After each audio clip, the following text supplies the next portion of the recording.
Morning, everyone. I'm coming to you a little bit earlier this week because tomorrow, Friday, is the 4th of July. And let me start off by saying I hope everybody has a safe and happy 4th of July weekend.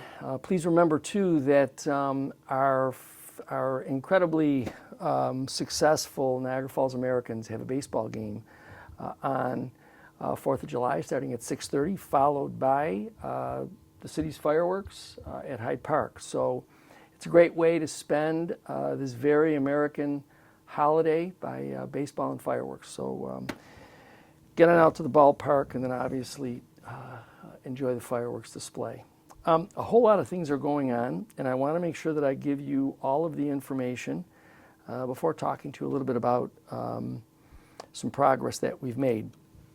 Please remember that you can go to the city's website, and under the resident tab, you'll see, I think it's a title Youth Services, and in that section you'll see the city's summer programming for kids and teens. There's a whole number of things that are going on that you can choose from. You and your children can choose from to see if they would like to participate throughout the summer. Speaking of that, today the pools and splash pads will be opened.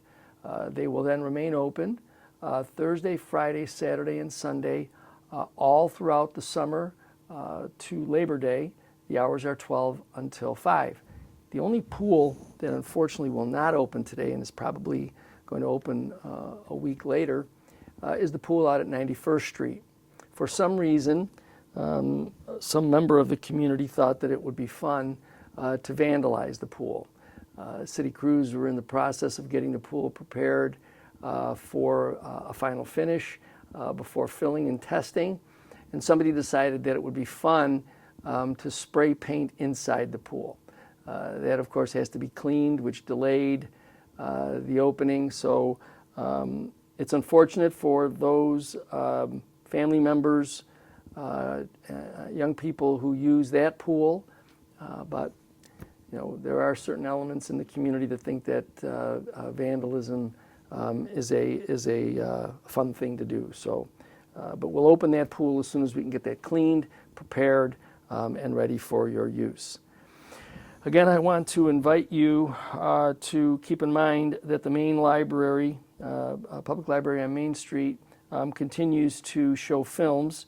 On Tuesday, July 8th, they will be showing a film, what they call Films for the Whole Family. It's called Dog Man. It'll be at 2:30, July 8th. So if you're interested, you have little ones that want to go and see a movie, please go on down to the main public library. Then following that, on Wednesday, July 9th, the library, under the category of films for older viewers, will be showing that movie that I think we all are familiar with, Jaws. Jaws will be showing at the public library at 2 o'clock on Wednesday, July 9th. Today will be the second Food Truck Thursday. It got off to a great start last Thursday. Today they will have food trucks down at the train station again. There will be 3 different food trucks down there and entertainment. So please get on down there. It's going on between 11 a.m. and 1:30. It's going to be a nice day today to get out and enjoy. I mean, the food's always fabulous. The entertainment is great. And it's a good time just to relax a little bit, whether it's during your work day or if you just go out for a stroll, get some exercise. It's a great place to stop and relax for a little while. So Food Truck Thursdays out at the train station, 11 a.m. To 1:30. Tonight, we'll start the concert series at Columbus Square Park at the corner of 15th and Pine Avenue. The Pine Avenue Redevelopment Project hosts these concerts. They start tonight. The USA Band will be playing there tonight. So if you're interested, it's from 6 to 9 tonight. Get on down to Columbus Square Park. It's always a great night. You know, you're out, the music's fun. And I think tonight, too, they're actually, Chevetta's Chicken is out there, too. So you have an opportunity to get something to eat as well. I also want to bring to your attention Gill Creek. Gill Creek also has its concert series, started a few weeks ago on Wednesdays. It's usually Wednesdays in June and July. The time is from 7 to 9 at Gill Creek Park. And then in August, the time is from 6 to 8. So Wednesdays, if you'd like to go out and hear some live music, you also have a Gill Creek Park to go to. Last night at last night's council meeting, I want to congratulate council members Archie, council member Bax, and council member Perry. They've heard the residents of this community saying that they're exhausted with the Milstein Group, and it's a holding of the property for nearly 30 years in downtown and doing nothing. And so I appreciate that they've listened to the residents' concerns about all of that, and last night approved the appropriations for us to make the appropriate fair market value offer to the Milstein Group for the parcel that the court has granted us permission to take by eminent domain. Remember, the court determined that vacant land can be a blight, and in this case, the appellate division couldn't have been more accurate. So, again, it was good to see the council members, Bax, Archie, and Perry, supporting the community's interest in moving forward, sort of shaping our own destiny and taking control of it. Unfortunately, there were other council members who continue to present the same old arguments. You know, we've been, to use a word that many like to use, we've been very transparent about this all along. We have been told by state officials that site control is important in order for us to have serious conversations with the state about the project. And so for those who say that they wanted to get guarantees from the state, just haven't been listening. We've said clearly that the state will be prepared to talk to us about the project once we have site control. I don't know how much more plain we can be, but the idea that somehow or another the state is going to make some financial commitment in advance of that flies in the face of what we have said. And so again, it's excuse making, right? It's because you have another agenda. You know, the idea that you want to say that, you know, you're for the concept of an event center and that small business and tourism will move us forward and yet vote against this is preposterous. If they haven't seen small businesses supporting this, if they haven't seen that the tourism agency is supporting this, if they don't understand that this elevates demographics in our city that rely on the hospitality industry for their employment, they're just not listening. Or worse, they are doing things at the behest of somebody else, somebody who doesn't have those interests in the forefront of their thinking.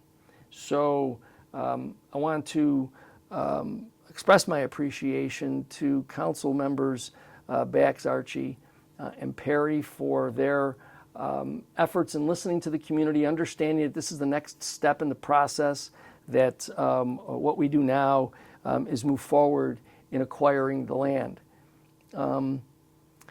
Just the other day, yesterday in fact, our office received a call from the U.S. Hockey League. The U.S. Hockey League has reached out to the city of Niagara Falls to have a conversation about our proposed event center and the future. I suspect, not unlike the Ontario Hockey League, they will want to have a conversation about what the future may hold for the city of Niagara Falls. And I don't know about you, but it's kind of nice to have these conversations where entities outside of the area are now looking at Niagara Falls with great interest and want us as a city to consider them as a home. So I think it's a place that we've long all wanted. I'm not saying that we're all there yet, but we're certainly farther down the road than we've been in quite some time. So again, we'll continue to move forward. We're confident that we will continue to have success in finalizing the site acquisition. You know, based upon statements and that you've read or heard, state representatives are very much aware of this project and very much supportive of this concept. But they have, the way government works, and I think that's part of the problem with some of these members of council who don't seem to understand that there's a process to this. They want to impose their process, or they want to raise those suspicions based upon another agenda that they have. And maybe that agenda has to do with the current landholder wanting to express some things to raise doubt. Who knows what it is, and really who cares? The majority of the council has seen the light of realizing that the people of this community really want an end to this chokehold that the Milstein Group has held on us. So they've expressed, state leaders have expressed their interest in the project, and they understand the importance of this project. They've asked us to do our part, and our part is getting site control. And so again, these council members who have supported the appropriation yesterday are taking that next step to help us get there. Those who chose not to, again, they're simply looking in the rearview mirror, or, as I say, they're being dictated to by something or someone else. So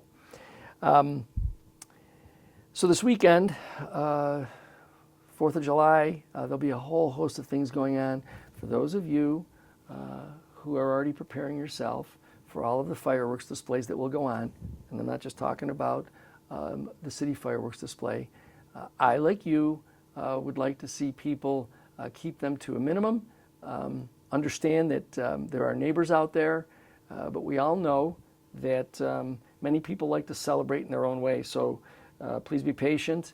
If there is something that is difficult or has caused a hazard, obviously you know the appropriate calls to make. We expect that the weather tomorrow is going to be fabulous, right? So people will be out with picnics. They will be enjoying family get-togethers or just being out and about. So if you're doing all of that, please be safe. Remember, stay hydrated. It's always important. And this weekend, it's going to get a little more warm. So again, enjoy the outdoors.